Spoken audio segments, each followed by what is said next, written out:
Students, ये एक video मैंने बनाया है, इसको आप क्रॉस चेक कर लीजिए अपनी प्रिपरेशन को। और अगर आपने अभी भी प्रॉब्लम है तो आपके पास अभी 5 to 6 आवर्स हैं, आप आराम से प्रिपेयर कर सकते हैं पेपर। देखिए, पहला क्वेश्चन जो स्पेसिमेन में दिया था वो था बूलियन लॉस से रिलेटेड। तो आप चेक करिए आपके बूलियन लॉस रेडी है कि नहीं है। उसके बाद डुअलिटी का क्वेश्चन एक से दो क्वेश्चंस कर लीजिए, आप इजीली प्रिपेयर हो जाएंगे। और ये आपके, मैं सिर्फ ये नहीं कह रहा हूँ, ये आपके मार्क्स बेसिकली आप कलेक्ट करते जा रहे हो, क्योंकि इसमें से शॉर्ट ये क्वेश्चन आना ही आना है। उसके बाद बात आती है मैक्स टर्म। अब मैक्स टर्म आपको पता ही है कि जहाँ पर कि आपको मैक्स टर्म में क्या होता है कि जहाँ ज़ीरो है वहाँ पे कॉम्प्लीमेंट नहीं करते हैं, वहाँ वन को कॉम्प्लीमेंट करते हैं, और मैक्स टर्म में बीच में प्लस आता है, राइट। और एलिमिनेशन का जो आइडिया है एमसीक्यू करने में, वो बहुत हेल्प करता है। तो अगर आपको कंसेप्ट क्लियर है मैक्स टर्म का, तो आपको देखते ही मालूम चल जाता है कि भाई मैक्स टर्म में प्लस होता है, डॉट तो होते ही नहीं है, तो आप इसको बाहर निकाल दोगे। और बचे आपके दो ऑप्शन यहाँ पे, इसमें से आप चूज़ कर लोगे, और जहाँ पे वन है वहाँ पर आप कॉम्प्लीमेंट कर लोगे, और जहाँ जीरो है उसको अनटच रखोगे।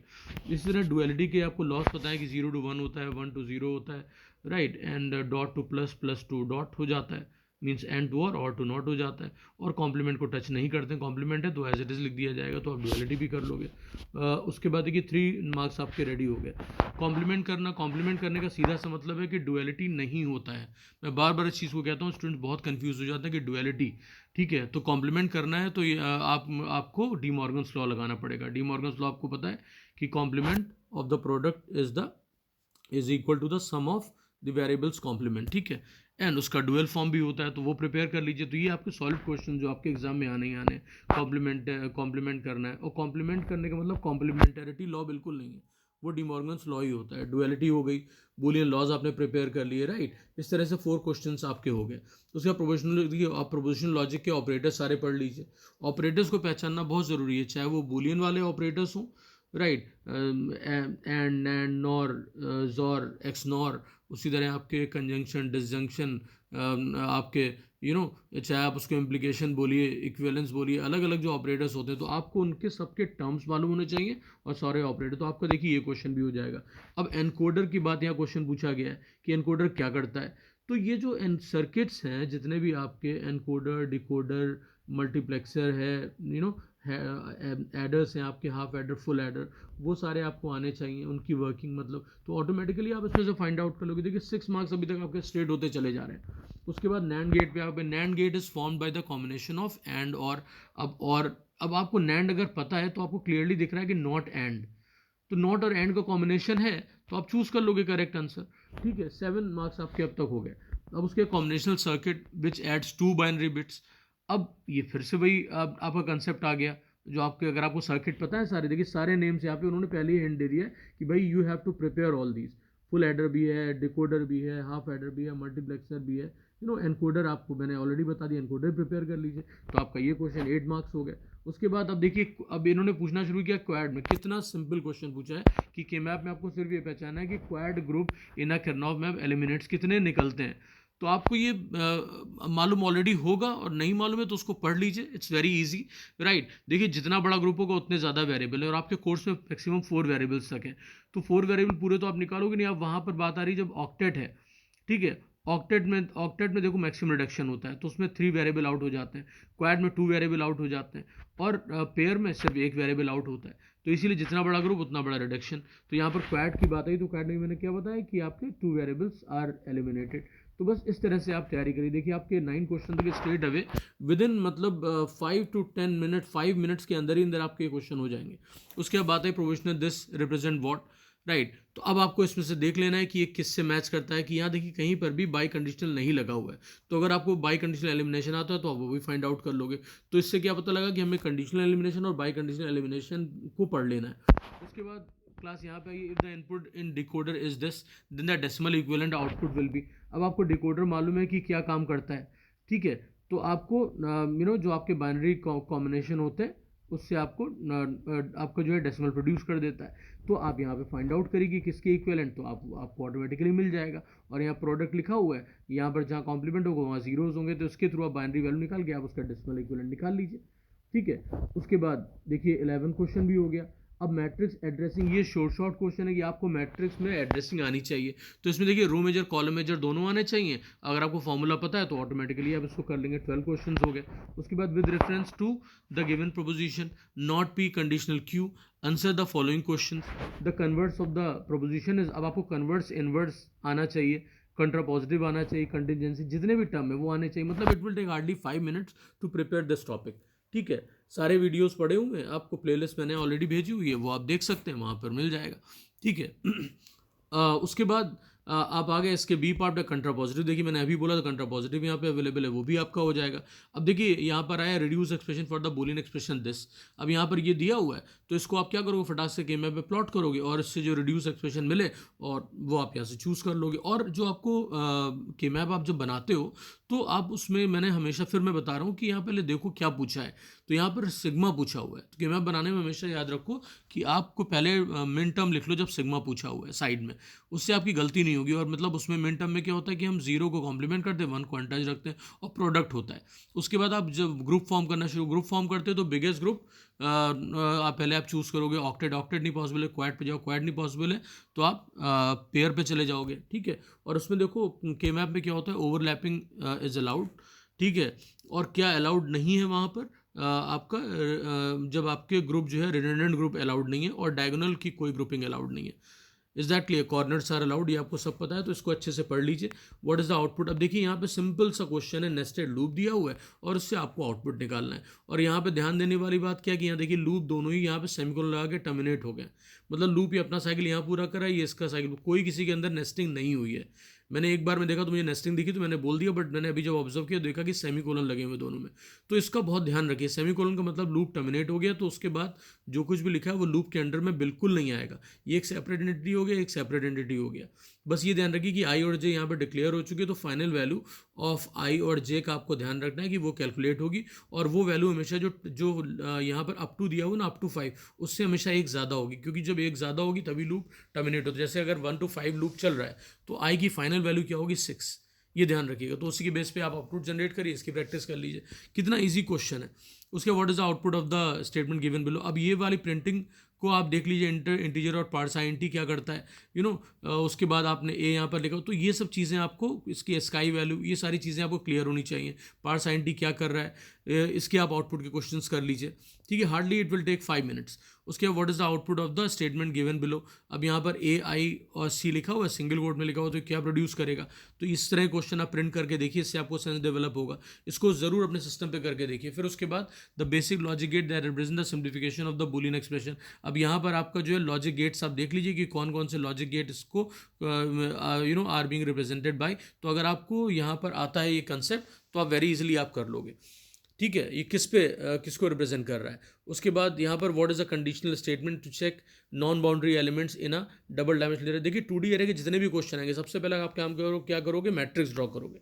मैट्रिक्स जैसे ही आपने ड्रॉ करी तो आप ऑटोमेटिकली उससे आपको सेंस डेवलप हो जाए कि क्या करना है। जैसे यहाँ का चेक नॉन बाउंड्री एलिमेंट, तो ऑटोमेटिकली देख लो कि बाउंड्री एलिमेंट पे कौन कौन से इंडेक्स हैं। जो इंडेक्स इसको जो फॉलो कर रहे हो, ठीक है, उसी को आप जो है जो नॉन बाउंड्री के लोकेशन को फॉलो करता हो लॉजिक, इसमें से वही करेक्ट आंसर होगा। और कभी भी मैट्रिक्स या जो भी प्रोग्रामिंग क्वेश्चन आते हैं, परेशान होने की जरूरत इसलिए नहीं है कि आपको ऑप्शन आपके सामने लिखा हुआ है, तो आप जैसे ही उसमें 2D एरे बनाओगे, मैट्रिक्स बनाओगे, आपको ऑटोमेटिकली आंसर मिल जाएगा जिस भी तरह का क्वेश्चन आएगा। उसके बाद प्रोपोजिशनल पे आ गए इज अब यहाँ पर देख लिया आपने, ये क्या है, कंट्राडिक्शन, कंटीजेंसी, टोटोलॉजी, इंप्लीकेशन, तो मैंने अभी आपको बताया था। ये सब टर्म आपकी प्रिपेयर होंगी तो ये आप आराम से कर लोगे क्वेश्चन।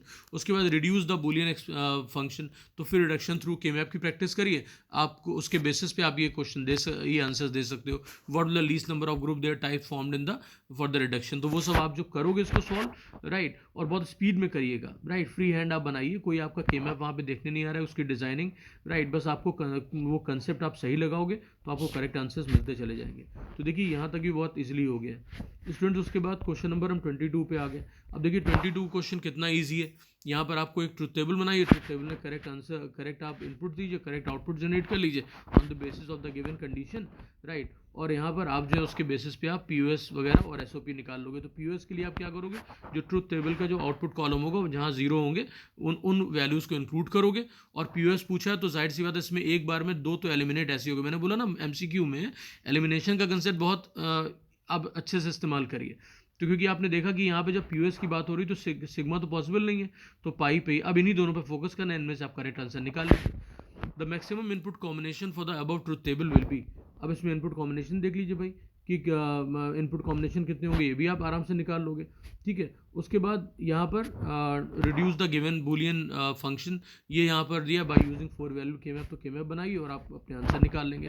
तो के मैप का बहुत स्कोप है इस पेपर में, बहुत अच्छे से पढ़िए और बहुत ईजिली, और उसमें प्लीज़ कोई मिस्टेक मत करिएगा बिकॉज ये बहुत ज़्यादा स्कोरिंग आपके क्वेश्चन है ये। ठीक है, reduce expression for the Boolean function given above, तो जो फंक्शन ऊपर दिया हुआ है इसको जब रिड्यूस करोगे तो जो जो आंसर आएगा वो यहाँ पे लिख लोगे। और ध्यान देने वाली बात मैंने क्या हमेशा बताता हूँ कि आप ये ध्यान रखिए यहाँ ऑपरेटर कौन सा लगा हुआ है, यहाँ पाई लगा है तो they are talking about the POS. ठीक है, और देखिए पीओएस को इन्होंने कहीं पे बोला नहीं कि ये पीओएस है, तो आपको खुद ही आना चाहिए कि सिग्मा और पाई का सेंस क्या है। अब उसके बाद यहाँ पर आइए नेक्स्ट पे, सर्किट यहाँ पे दिया हुआ है, इस सर्किट में आपसे इनपुट और आउटपुट पूछ लिया गया, आंसर द फॉलोइंग। अब एक्सप्रेशन 1 एट 1 पे क्या है, एक्सप्रेशन एट 1, अब देखिए हर एक लेवल की बात आ रही है ना, तो इस लेवल पे क्या है, तो भाई कोई भी देख के बता देगा कि भाई गेट को पहचानना आना चाहिए पहली बात। तो आपको जैसे दिख जाए कि यहाँ पीछे का एरिया ये कर्व्ड है, राइट, तो आप समझिए एंड गेट है, राइट। उसके बाद ये आपका सॉरी और गेट है, और ये आपका जहाँ फ्लैट है ये एंड गेट होगा। तो आप यहाँ पर भाई और गेट है तो यहाँ पर क्या होगा, ए प्लस बी प्लस ऑपरेटर होता है उसका। इसी तरीके से आप आगे बढ़ जाओगे, यहाँ पर ए प्लस बी तो है ही एक इनपुट, और दूसरा आपका इनपुट है सी, तो ए प्लस बी पैरेंथेसिस में डॉट सी। इस तरीके से आप इसको आगे भी फर्दर कर लेंगे। प्रैक्टिस करिए इसकी, ये बहुत इजी क्वेश्चन है, बहुत स्कोरिंग है। ठीक है, और फाइनल एक्सप्रेशन आपको पता ही है, तो कितनी जल्दी आपको 1 2 3 मार्क्स मिल गया इस क्वेश्चन में। ठीक है, गिवन द बूलियन एक्सप्रेशन। अब इसमें क्या है, आइडेंटिफाई। अब कॉम्प्लीमेंट, फिर से कॉम्प्लीमेंट आ गया, तो कॉम्प्लीमेंट आपको मैंने बताया डिमॉर्गन्स लगा लो। ठीक है, उसके बाद लॉ पूछा गया, लॉ मार्क कर लोगे, आपको अभी मैंने बता दिया। तो अब यहाँ पर उसके बाद आप आते हैं with reference to the program code given below, answer the question that. अब यहाँ पर देखिए प्रोग्राम दिया हुआ है, तो इसमें क्या होगा, आप एक सेमीकोलन देखिए फिर से लगा दिया इन्होंने, तो लूप पूरा यही टर्मिनेट हो गया। तो ये जो system dot out dot println था ये इसके स्कोप में नहीं आएगा, इसका बहुत बहुत ध्यान रखिए। तो लूप के डिफरेंट टाइप प्रिपेयर कर लीजिए और इसको एग्जीक्यूट करके देखिए अपने सिस्टम पे। हमेशा क्या करिए, एक टेबल बनाइए और उसमें अलग अलग वेरिएबल को लिख लीजिए और उसके नीचे उनकी इनिशियल वैल्यू लिख लीजिए, और हर एक स्टेप पे वो कैसे इंक्रीज हो रहे हैं। और ध्यान देने वाली बात यहाँ पे क्या है कि यहाँ पे 2 इनिशियलाइजेशन है, 2 अपडेट एक्सप्रेशन है और 1 टेस्ट है। ठीक है, तो इस तरीके से आप करिए। व्हाट इज़ द आउटपुट, ये आप कर लेंगे, ये क्या कर रहा है ये सब आप निकाल लीजिए, तो बहुत इजीली आप निकालेंगे। देखिए जो इनपुट दिया हो, जो वैल्यू हो, और उसके बाद यहाँ पे इनपुट यहाँ पर दिया होगा, उसके बाद आपको जो आंसर मिले, ठीक है, तो उसी से आपको आइडिया हो जाएगी ये क्या कर रहा है। भाई 4 अगर दिया है, ठीक है, अगर आंसर मान लीजिए आई एम नॉट श्योर कि क्या आंसर आने वाला, अगर 120 आ रहा है तो आपको तुरंत पता लग जाएगा कि भाई ये फैक्टोरियल है। Is that clear? ठीक है, तो यहाँ पर 4 का फैक्टोरियल 120 है, यहाँ का 4 फैक्टोरियल तो वो 24 होता है, लेकिन जो लूप यहाँ पर चल रहा है ना, लूप को इन्होंने अपडेट की तरह लिख दिया है। तो जब अपडेट एक्सप्रेशन में आ गया तो हमेशा 4 अगर जा रहा है तो वो एक आगे बढ़ी जाएगा आई की आई की वैल्यू, तो इस वजह से यहाँ पर आंसर आपका 120 आने के चांसेस है। What is the method fun performing, तो आप लिख दोगे भाई फैक्टोरियल है। इसके बाद class with reference to the program code given below, answer the question. तो यहाँ पर आप जो है जो भी आपका ऑपरेशन परफॉर्म हो रहा है उसको देखिए और उसके अलग अलग स्टेप पे वैल्यू लिखिए, उससे आपको आंसर मिल जाएगा। और जैसा मैंने आपको बताया कि आपको पहचान लेंगे आप आंसर से कि एक्चुअली ये क्या कर रहा है, जो उसका लॉजिक है। तो ये नंबर्स का देखिए आपको दे दिया, prime number, Armstrong, palindrome, perfect, तो आपको खुद ही आपको हिंट मिलता जा रहा है कि आपको डिफरेंट नंबर्स प्रिपेयर करने और किस तरह से। तो अगर आप लॉजिक नंबर सिस्टम नंबर के क्लियर हैं आपको डिफरेंट नंबर्स के, वही होता है एक्सट्रैक्ट, डिजिट, उनका परफॉर्म, क्यूब परफॉर्म कर लो, स्क्वायर परफॉर्म कर लो, ऐड कर दो डिजिट्स को, डिजिट के फैक्टर्स को काउंट करना, फैक्टर्स का एडिशन, अलग अलग तरीके से मैनिपुलेट करना, डिजिट के फैक्टोरियल निकाल देना। तो ये अलग अलग आपके कंसेप्ट हैं जो आप बहुत इजीली आप पहचान सकते हो। तो आप कंसेप्ट पे फोकस करिए, आप कोई भी नंबर डील कर ले जाएंगे, राइट। पैलिंड्रोम आपका रिवर्सल आना चाहिए आपको, तो वो सब चीज़ें क्लियर होनी चाहिए। उसके बाद with reference to the programming code given below, answer the question that follow. अब यहाँ पर क्या हुआ कि यहाँ पर देखिए DIMEN लिखा हुआ है, यहाँ पर ये पूरा कोड आपको यहाँ पर दिया हुआ है 2D एरे की बात। तो मैंने अभी आपको बताया कि मैट्रिक्स को फॉलो करिए, ऑटोमेटिकली आपको निकल आएगा। वैल्यूज़ दी हुई है, देखिए 3 by 3 की मैट्रिक्स है, इसकी मैट्रिक्स ड्रॉ करिए, उसी से आपको आंसर मिल जाएगा। उसके बाद what is the method dimension performing, तो आपको जब आप मैट्रिक्स बनाओगे उसमें एलिमेंट फिलअप करोगे और ये लॉजिक आप जो यूज़ करोगे तो आपको सेंस हो जाएगा कि actually what they are doing actually, तो ये भी क्वेश्चन हो जाएगा। तो 2D में भी आपको कोई प्रॉब्लम नहीं आने वाली है।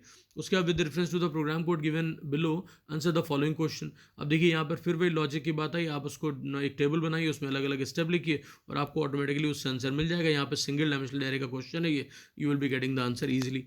ठीक है, what is the method single performing, तो ये भी आपको जब आप उसका ड्राई रन करोगे आपको आंसर मिल जाएगा इसका। उसके बाद with reference to the programming code below answer the question that follow, तो यहाँ पर सॉल्व लिखा हुआ है, ये क्वेश्चन देखिए। तो यहाँ पर भी जो मैंने तरीका अभी तक बताता आ रहा हूँ, अब उसी को फॉलो करोगे। ठीक है, और यहाँ पे देखोगे कि एक्चुअली क्या हो रहा है, राइट, कि यहाँ पर एक आई है, उसको ए और बी दोनों से डिवाइड किया जा रहा है। तो भाई डिवाइड करा जा रहा है, तो आप यहाँ पे देख सकते हो HCF हो सकता है, प्राइम फैक्टर है, LCM है, नन ऑफ द अबव। तो ये इस तरह से आप देखोगे कि एक्चुअली परफॉर्म क्या कर रहा है वो। ठीक है, उसके बाद आप बात करते हैं यहाँ पर देखिए पैलिंड्रोम की बात। अभी मैंने रिवर्सल की बात करी थी, यहाँ पैलिंड्रोम का क्वेश्चन है, उसको बहुत ध्यान से देखिए। पैलिंड्रोम कैसे लॉजिक डिज़ाइन होता है वो आप करिए। अच्छा, पैलिंड्रोम का लॉजिक इसमें इन्होंने थोड़ा डिफरेंट टाइप का लिया, वो आप जब पढ़ोगे तो आपको थोड़ा डिफरेंट लगता है, जो हमारा रेगुलर लॉजिक है। तो इस तरह की सिचुएशन में आपको परेशान होने की ज़रूरत नहीं है। आप क्या करोगे, यहाँ पर इंडिविजुअली क्वेश्चन पे यहाँ पे जाओगे कि एक्चुअली यहाँ पर क्या क्या ऑप्शन दिए होंगे, आप उसको पैलिंड्रोम को ध्यान में रखते हुए आप एक एक ऑप्शन पिक करोगे और उसको फिट करके देखोगे। अगर आपको ऐसा डिफरेंट लॉजिक आ जाता है तो ये बहुत बहुत इंपॉर्टेंट टिप है, राइट। तो इससे आपके भी सारे निकल आएंगे। और हमेशा ध्यान रखिए क्लास जिस भी क्वेश्चन में आप इस तरह स्टकअप होते हैं उसको इमीडिएटली आप छोड़िए, आपको रीडिंग टाइम मिलेगा और उसमें आप देखिए कि आपको कैसे आपको कौन से क्वेश्चन जो आप इजीली कर पा रहे हैं उनको आप करिए। और ये जो डिफ़िकल्ट वाले क्वेश्चन है जो थोड़ा जो आपको टाइम टेकिंग है वो आप बिल्कुल एंड में करेंगे, ताकि आप स्ट्रेस में ना आए किसी भी हालत में, राइट। पेपर को पूरा कंप्लीट करना है, कोई क्वेश्चन छोड़ना नहीं है। उसके बाद बात आ गई इंसर्शन सॉर्ट की। अब देखिए ये हमारा जो 32nd question, I think this is the last one. Okay, यहाँ पर ABCD 5 पार्ट 5 क्वेश्चन 5 पार्ट्स हैं यहाँ पे। और ये क्वेश्चन स्ट्रेट है, स्ट्रेट इन द सेंस कि आपका फिक्स लॉजिक है। आपको इस क्वेश्चन को डील करने के लिए यहाँ पे इंसर्शन सॉर्ट पूछा है, आपको बबल सॉर्ट है, सिलेक्शन सॉर्ट आना चाहिए, मर्जिंग आनी चाहिए, और आपको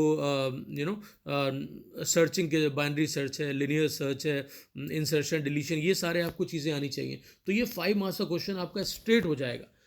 उनको बहुत अच्छे से पढ़ लीजिए। और अगेन मैं कह रहा हूँ यहाँ पर रटना नहीं है आपको कंसेप्ट क्लियर है, आपको याद रहेगा कोड। यहाँ पर आपको ऑप्शन ऑलरेडी लिखे हुए हैं, बार बार मैं इस चीज़ को कह रहा हूँ, तो आपको ऑटोमेटिकली आप बहुत ईजिली आप फाइंड आउट कर लोगे करेक्ट ऑप्शन कौन सा है। तो I think students you all are set for the exam. All the best to all of you. Please do subscribe the channel if you are not subscribe till now. Thanks everyone, all the best everyone.